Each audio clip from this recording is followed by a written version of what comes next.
Let's bring him in. It's a Wednesday morning. He's been part of this show for over 30 years here in the morning. My good friend, Dr. Joe Congini, Sports Medicine Center, Akron Children's Hospital. Good morning, Joe. Hey, Ray. Did you catch your breath yet? Pretty amazing last night. And part of the allure of sports, part of what makes it so much fun and so unpredictable is that things go on. Even in a lifetime of sports, you said, gosh, I'm an older guy. I've been around sports a long time. There were things that happened last night's game so big that I've never seen before in a game. So Northeast Ohio was really swept up in this amazing run of the Guardians. And as of this morning, I know everybody knows this statistic, sports fans, but I got to say it again. It's so unbelievable. As of this morning, they hold the record, the Guardians, for the greatest comeback in sports history, 15 and a half games behind, if they could win the division, which right now, with the tiebreaker, they're in first in the division. 15 and a half games, biggest in sports history. So really big things going on here. Last night's wild game, and so I'm getting to the sports medicine part here, but back-to-back-to-back bunts, 3 bunts in a row. And unfortunately, on the third bunt, the ball came off the bat and hit our cleanup hitter, David Fry, in the face. A 99-mile-an-hour fastball hit him in the face.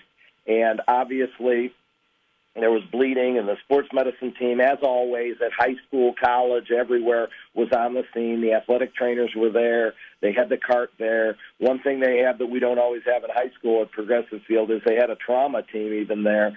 And so they assessed him on the field and then took him off the field, and he spent the night in the hospital from what I read this morning. No other updates and reports from what I read this morning, but obviously this is a facial injury, and I wanted to review facial injuries a little bit this morning. I've, of course, seen them several times in my career. Baseball is very common, being hit by a pitch, hit by a line drive, but we also see them in basketball with being elbowed or kneed, or soccer and other sports in the face. And so a couple things I want to review with facial injuries. Number one is protection. And in the sport of baseball, there is, baseball and softball, the opportunity to try to protect the face. So that we've gone in the last many years to many people wear a face guard, or many people in Major League Baseball wear the C-flap now, or the jaw guard, and other things that they can to try to protect the face from those kinds of injuries. The second thing is what kinds of fractures can occur, and there's really 4 major ones. The orbital fractures are the ones in the eye socket, the nasal fracture around the nose, cheekbone fractures are problematic, and jaw fractures. And we don't know. It has not been reported at all with David Fry yet, and perhaps we got blessed enough that it wasn't a complete fracture, but we'll hear probably later today. Number 3 is the possible complications, and we know with these injuries, and I've cared for several of them, there's swelling, bruising, often a lot of bleeding. It appeared with the towel over his face that there was bleeding, and that's what I read last night. Numbness also. There can be nerve injuries, and so with this injury, facial injury, nerve injuries occur. Visual injuries occur, too, obviously, with the eye socket, one of the major problem areas. And there can be problems with changes in the bite. And we ran into this with Darius Garland a while back, the bite change if it's a jaw fracture. So they can have difficulty eating, breathing, speaking early on, and so it's a big problem. And certainly no chance without knowing what kind it is as to when he would ever be able to get back to play. But possible treatments include open reduction, and that's where they don't do a surgery, but they move the bones and they're in good place, but they protect them for a couple of weeks before they play contact sports again.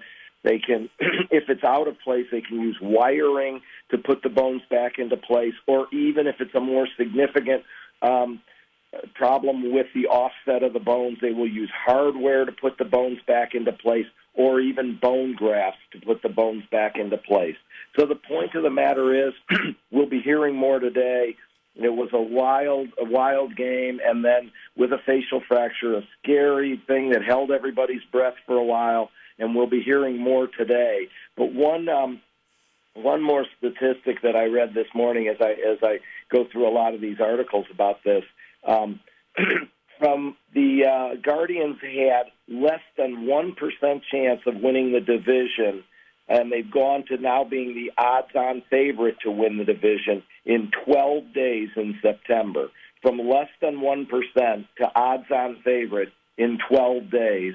So tell me sports isn't pretty crazy sometimes. No doubt about it. It's a great story. It's never been done in Major League Baseball history to be down 15 and a half games and come back and win a division. Now, there's still 5 games to play.